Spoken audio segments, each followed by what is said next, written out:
Capítulo 7. Maldiciones sin quebrantar. Las maldiciones circunstanciales. Hay veces que nos vemos en situaciones que escapan de nuestro control y que se convierten en maldiciones para nuestra vida. Esto puede ocurrir con mucha facilidad cuando viajamos. No obstante, muchas veces los cristianos violan ciertas advertencias bíblicas que especifican cómo deben actuar en las diversas circunstancias. Los creyentes pueden recibir maldiciones en su vida si desechan o transgreden los límites establecidos por Dios. En este capítulo consideraremos algunas de estas clases de maldiciones. Por burlarse de Satanás. Es fácil que los cristianos desarrollen una actitud de arrogancia y piensen que nada puede tocarlos o causarles daño. Esto es muy común entre los creyentes. Nos sentamos y nos sentimos presuntuosamente en los seguros bancos de nuestra iglesia y le hacemos muecas a Satanás, creyendo que por haber nacido de nuevo no puede tocarnos. Esta actitud, sin embargo, carece de apoyo bíblico y da pie para que el enemigo nos ataque. Sed sobrios y velad, porque vuestro adversario el diablo, como león rugiente, anda alrededor buscando a quien devorar, al cual resistid firmes en la fe, sabiendo que los mismos padecimientos se van cumpliendo en vuestros hermanos en todo el mundo. Primera de Pedro 5, verso 8 al 9. No obstante, de la misma manera también estos soñadores mancillan la carne, rechazan la autoridad y blasfeman de las potestades superiores. Pero cuando el arcángel Miguel contendía con el diablo disputando con él por el cuerpo de Moisés, no se atrevió a proferir juicio de maldición contra él, sino que dijo: el Señor te reprenda. Pero estos blasfeman de cuantas cosas no conocen, y en las que por naturaleza conocen, se corrompen como animales irracionales. Judas 8, verso 10. Tenemos un enemigo terrible. Las anteriores son apenas un par de los muchos pasajes bíblicos que nos aconsejan respetar y comprender el poder de nuestro enemigo, ya que desde el mismo momento que lo tratamos con frivolidad, nos volvemos vulnerables y somos atacados, quedando expuestos a las maldiciones de Satanás y sus servidores. No podemos enfrentar a Satanás confiando en nuestras propias fuerzas. Solo el poder de Jesucristo nos capacita para enfrentarnos al diablo. Nos conviene recordar esto. Ya hemos considerado en este libro las muchas maldiciones que le pueden sobrevenir a los cristianos si se introducen a la ligera en el territorio de Satanás, o si intentan entablar una batalla con él sin haber recibido antes de nuestro capitán Jesucristo la orden de enfrentarlo. Hacemos estas cosas porque no somos sobrios ni vigilantes y porque tampoco reconocemos el poder de nuestro enemigo. Primera de Pedro, capítulo 5, verso del 8 al 9. Queremos darle un ejemplo más de cómo nuestra despreocupación hacia nuestro enemigo puede llevarnos a ser negligentes y a convertirnos en víctimas de una maldición. Yo, Daniel, me encontraba visitando la nueva cabaña Shackmania en las afueras de Stevenson, estado de Washington. Rebeca y yo fuimos allí con un buen amigo que trabajaba en ese lugar. Toda esa región está bajo el gobierno de una poderosa divinidad india llamada Sakalava, o la que vigila. El rostro de Zacalala está en todas partes y la tienda de regalos de esta cabaña no era la excepción. Su cara estaba en las toallas de secar platos, en las agarraderas de cocina, en las camisetas, en los artículos de madera tallada y hasta en los objetos imantados para colocar sobre la nevera. Al pasar frente a la exhibición de los imanes, me acerqué y toqué uno de ellos. Estos tenían una imagen del rostro de Tax Galala. Al hacerlo dije con sarcasmo: ¿lo ven? No es tan grandiosa como piensa. Seguimos recorriendo la cabaña sin acordarnos más del comentario que había hecho. 2 horas después de nuestra visita a la cabaña me sentí muy enfermo. Tenía un fuerte dolor de estómago y comencé a vomitar. Seguí vomitando durante varias horas. Rebeca y Bill, nuestro amigo y pastor, me ungieron con aceite y oraron por mí una y otra vez. Ellos estaban firmemente convencidos de que la causa de mi enfermedad era algún tipo de maldición, pero no podíamos de ninguna manera quebrantarla ni tampoco evitar que los demonios me afligieran. Rebeca estaba sumamente preocupada porque me estaba deshidratando. Quiso llevarme al hospital, pero me opuse, ya que teníamos que tomar un tren en pocas horas y estaba decidido a no perderlo.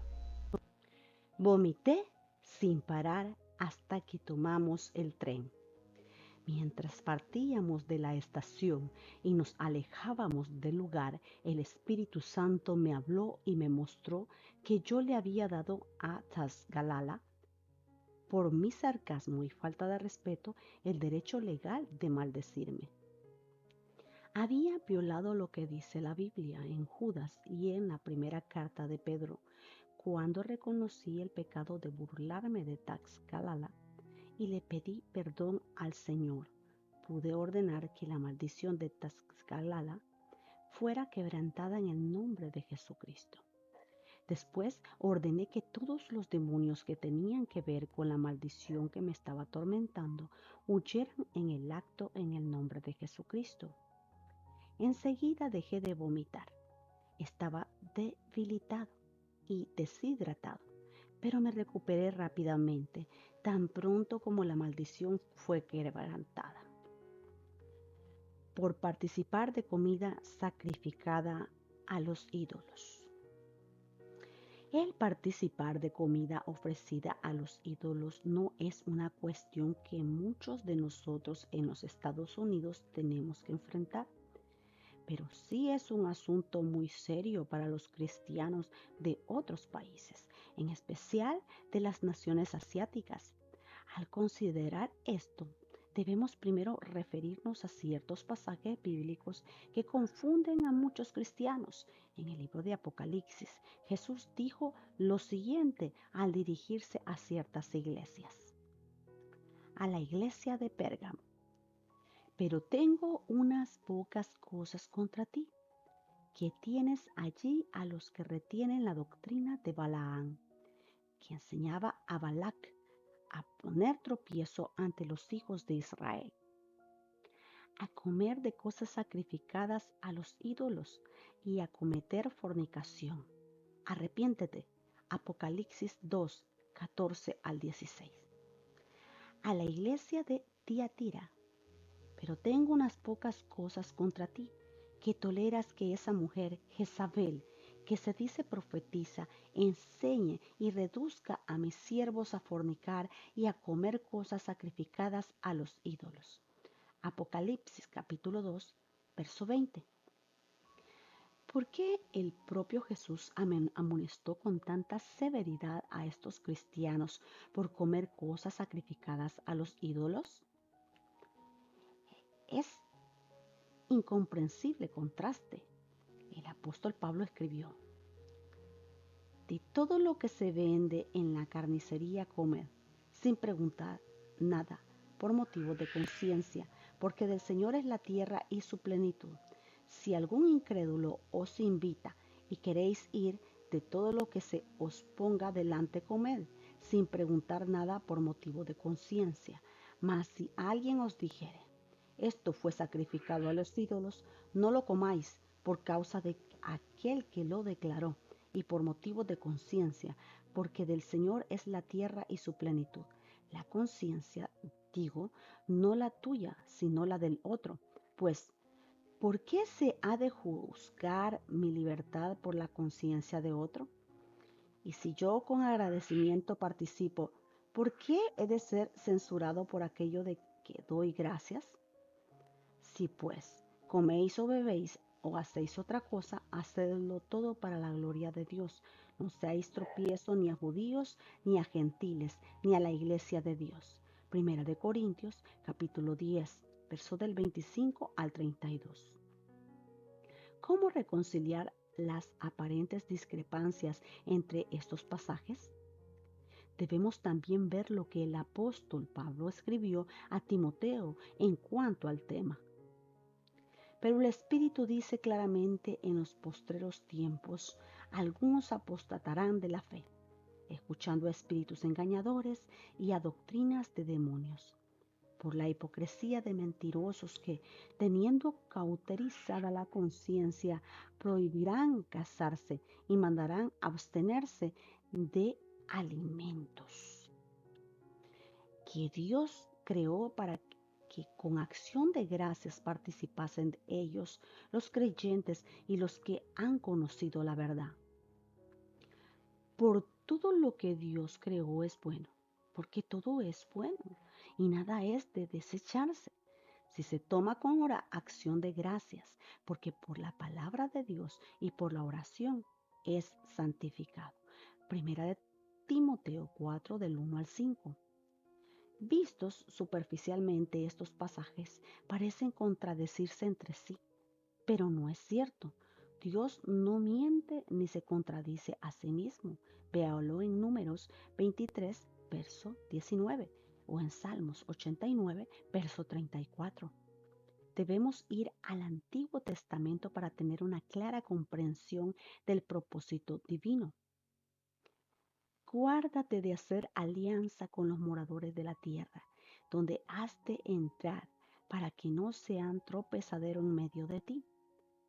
Derribaréis sus altares y quebrantaréis sus estatutos y cortaréis sus imágenes de acera, porque no te has de inclinar a ningún otro Dios, pues Jehová, cuyo nombre es celoso, Dios celoso es.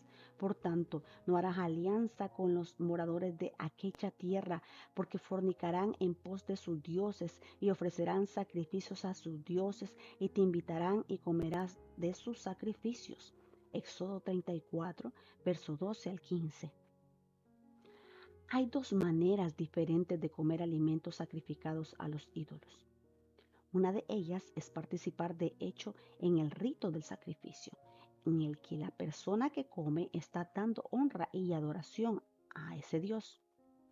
La otra manera es comer alimentos que una porción fue antes sacrificada a un ídolo, pero el comerlos está separado del sacrificio y no forma parte de la adoración o de la honra al Dios. En los tiempos de Pablo, la mayor parte de la carne que se vendía en los mercados provenía de animales que se sacrificaban a diversos ídolos, pero solo una parte de la carne del animal era ofrendada al Dios. El resto era vendida en el mercado, de manera que la gente que compraba y comía esta carne no estaba participando de ninguna manera en el rito del sacrificio. No obstante, el problema se hacía más complejo en el caso de que un huésped comiera en la casa de alguien. En muchas religiones, la primera porción de la comida de cada día, y a veces de todas las comidas, era colocada delante del Dios de cada persona como una forma de sacrificio a ese Dios. En sus escritos, el apóstol Pablo muestra que en él hace una clara distinción de que no está participando de ese sacrificio cuando entra a un hogar así. Lo cree porque primero da gracias por la comida y porque reconoce que la comida y todo lo que hay en la tierra proviene de Dios. el único creador y Dios verdadero. Por esto es que escribe en primera a Timoteo que todo alimento es santificado por la acción de gracias y por la palabra de Dios. Cuando Jesús censuró a los cristianos que participaban de la comida sacrificada a los ídolos, se estaba refiriendo a su pecado de condescendencia, como dice el pasaje antes citado en Éxodo 34. En este caso, Dios estaba advirtiendo a los hijos de Israel que no debían participar de ninguna manera en los ritos de sacrificio que daban honra y adoración a las deidades malignas.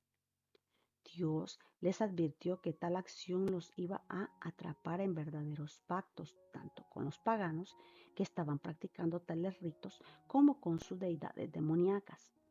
Hoy en día esta actividad sigue trayendo maldición a la vida de los participantes. Son muchos los cristianos que creen que pueden ser condescendientes. Piensan que pueden servir a Jesús y al mismo tiempo participar de los ritos paganos. Eso no es posible. Estas personas temen hacer una clara declaración de su adoración y fidelidad a Cristo, porque están tratando de evitar la inevitable persecución y rechazo que tal declaración produce. Este es un problema importante en muchas partes, como ocurre en Asia y África.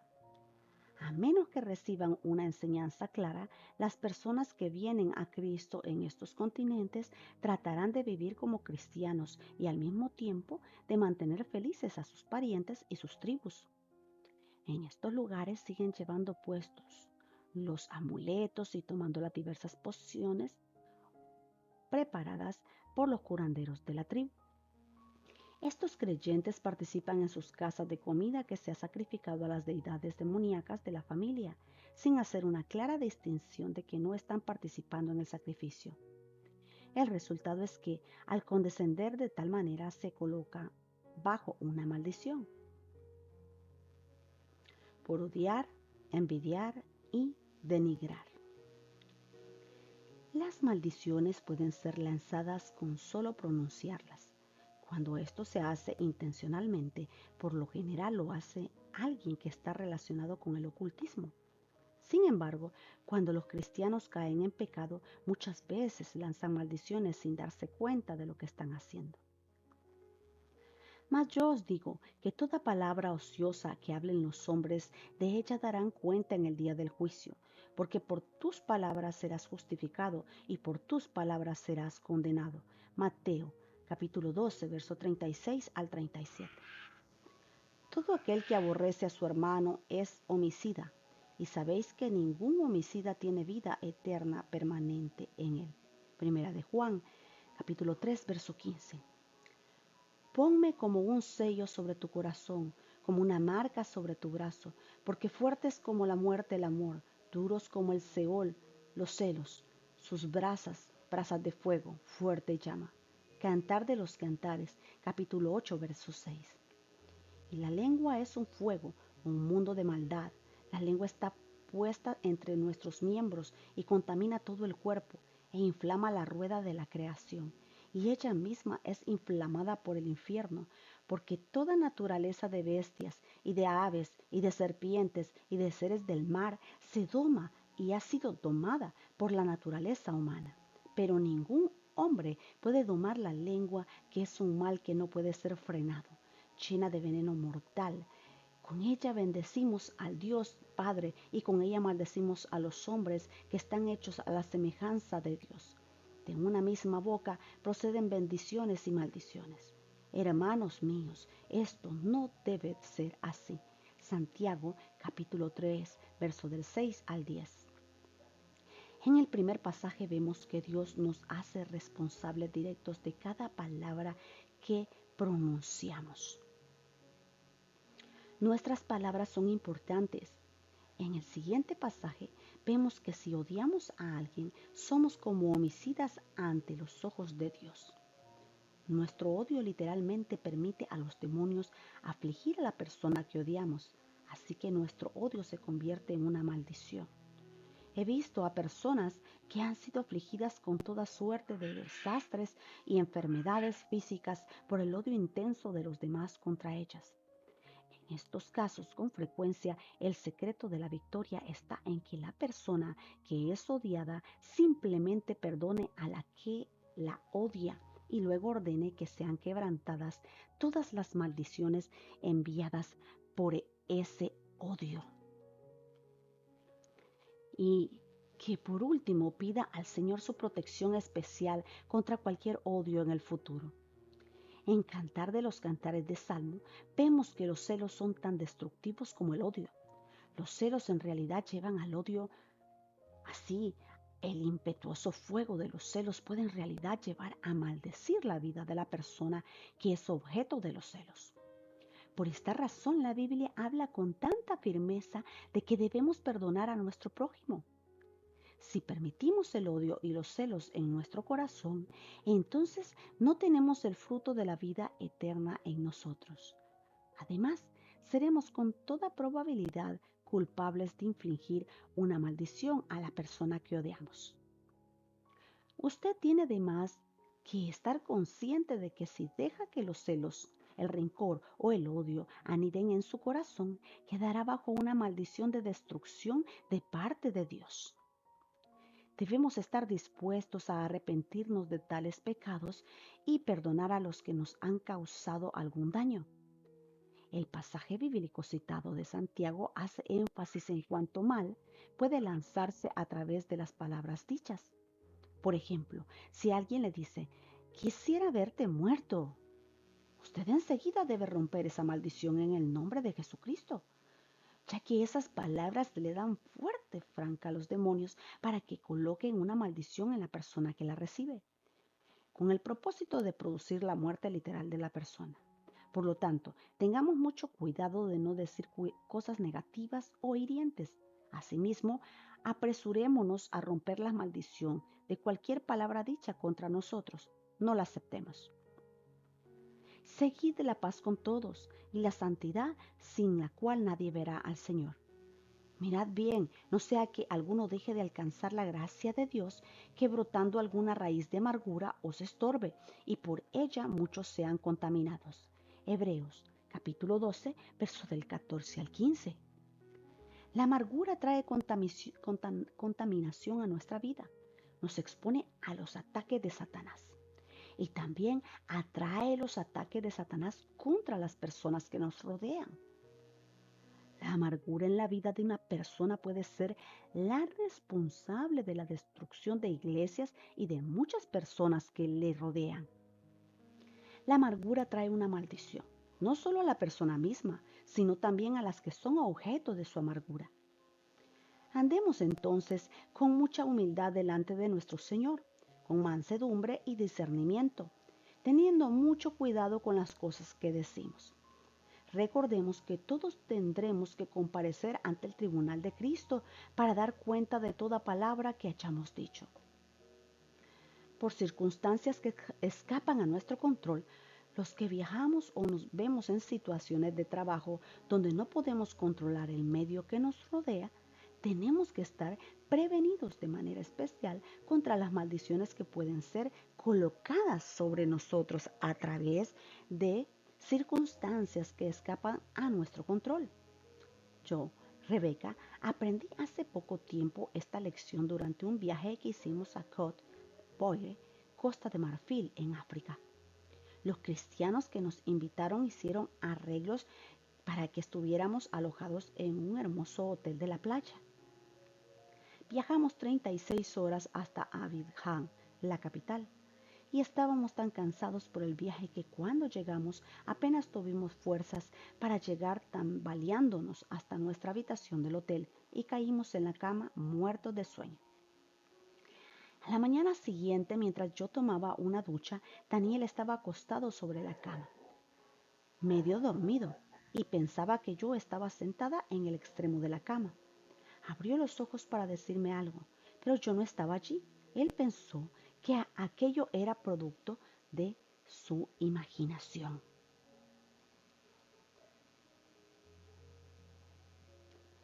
Debido a la fatiga, Teníamos que vestirnos y salir pronto de la habitación, ya que tendríamos un día lleno de actividades. Esa noche, cuando regresamos a nuestra habitación, comenzamos a observar con detenimiento lo que nos rodeaba.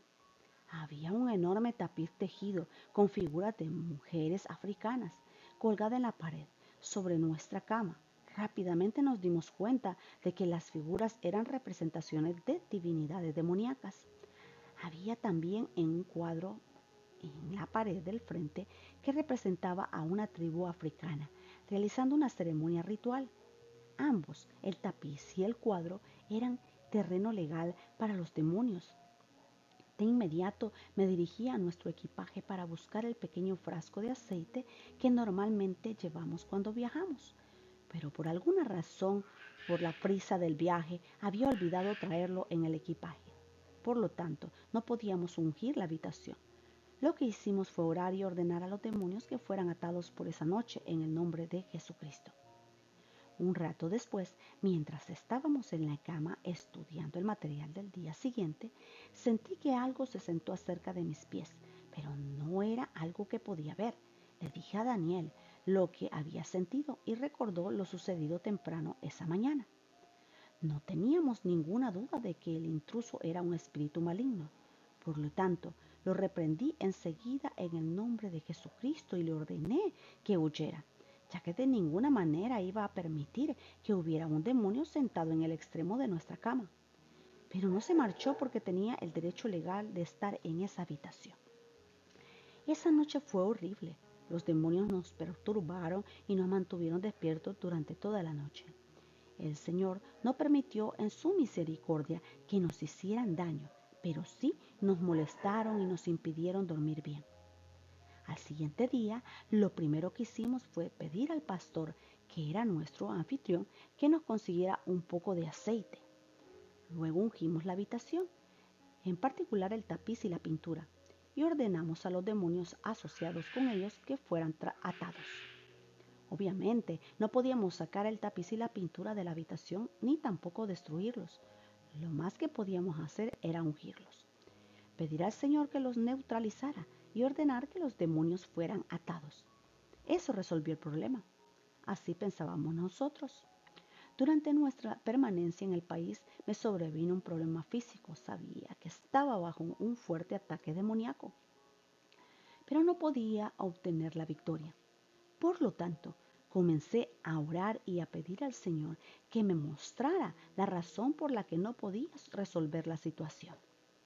Más tarde, esa misma semana, la administradora del hotel realizó una breve visita a nuestra habitación. Le había hablado del tapiz y ella estaba interesada en verlo. Tan pronto como lo vio, dijo: "Ah, ese es el dios Poro. Él es un dios poderoso de las tribus del norte de Cotboy". Entonces le pedí que me hablara de él.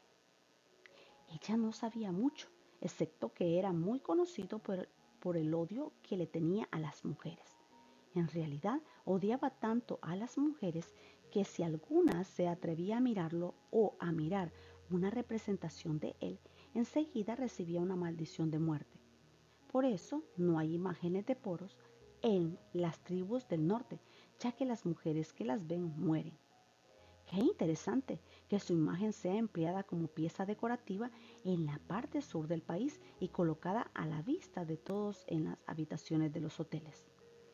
Cuando miré por primera vez el tapiz, supe de inmediato que las figuras tejidas en él eran de deidades malignas, pero jamás se me ocurrió que recibiría una maldición por el solo hecho de mirarlas. Gracias a la dirección del Señor, esta hermana vino a nuestra habitación para hablarnos de Poro. La maldición de este dios era la causa de todos mis problemas físicos.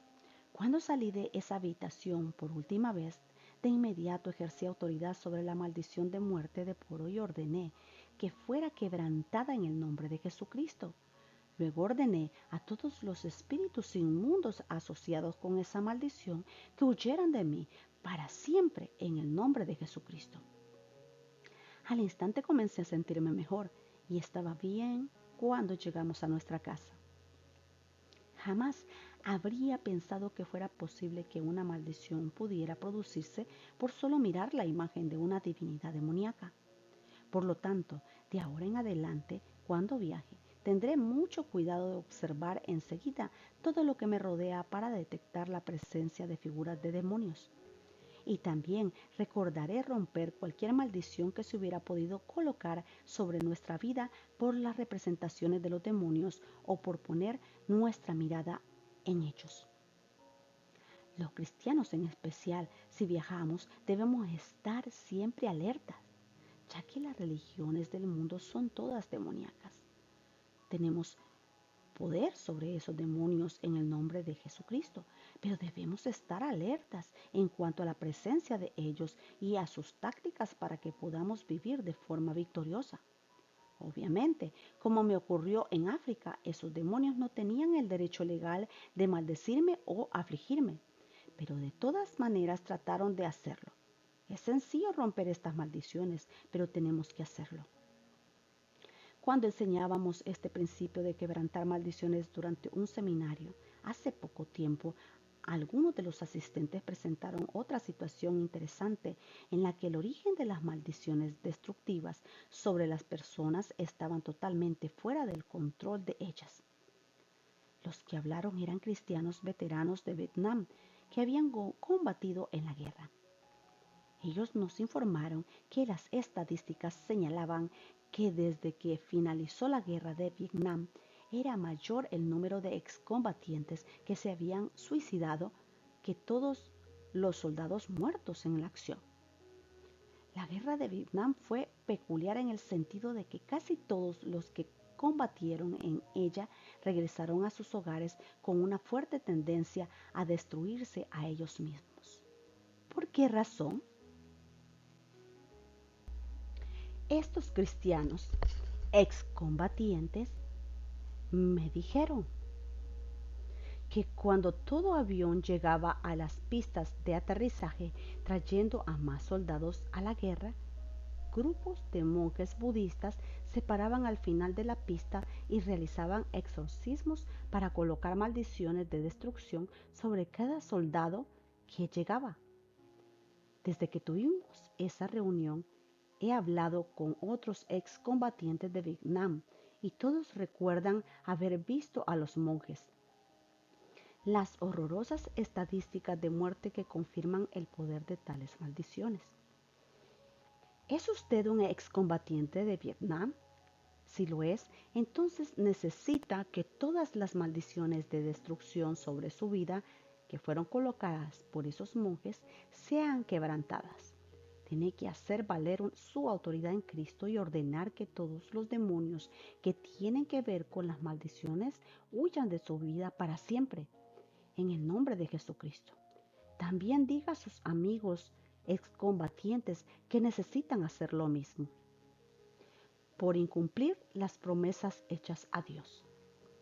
Los cristianos tomamos con mucha ligereza el asunto de hacer votos a Dios, pero a los ojos del Señor un voto es algo muy serio. Veamos lo que dice el siguiente pasaje. No te des prisa con tu boca, ni tu corazón se apresure a proferir palabra delante de Dios, porque Dios está en el cielo y tú sobre la tierra. Por tanto, sean pocas las palabras, porque de la mucha ocupación viene el sueño, y de la multitud de las palabras la voz del necio. Cuando a Dios haces promesas, no tardes en cumplirlas, porque Él no se complace con los insensatos. Cumple lo que prometes. Mejor es que no prometas, y no que prometas y no cumplas. Eclesiastés capítulo 5, verso de los 2 al 5. ¿Ha hecho un voto a Dios y no lo ha cumplido? Esto es con frecuencia fuente de grandes dificultades en la vida de un cristiano. Usted no puede progresar en su andar con el Señor si no ha cumplido con los votos hechos a Dios.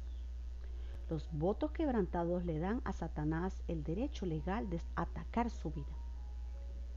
Son muchas las personas que prometen a Dios servirle por el resto de la vida si Él los sana. Pero después cuando están bien, se olvidan de Dios. Este pecado pone a la persona bajo una maldición del Señor. Pida al Espíritu Santo que escudriñe su vida y le muestre si hay votos que no ha pagado a Dios. Y después, dése prisa en cumplirlos.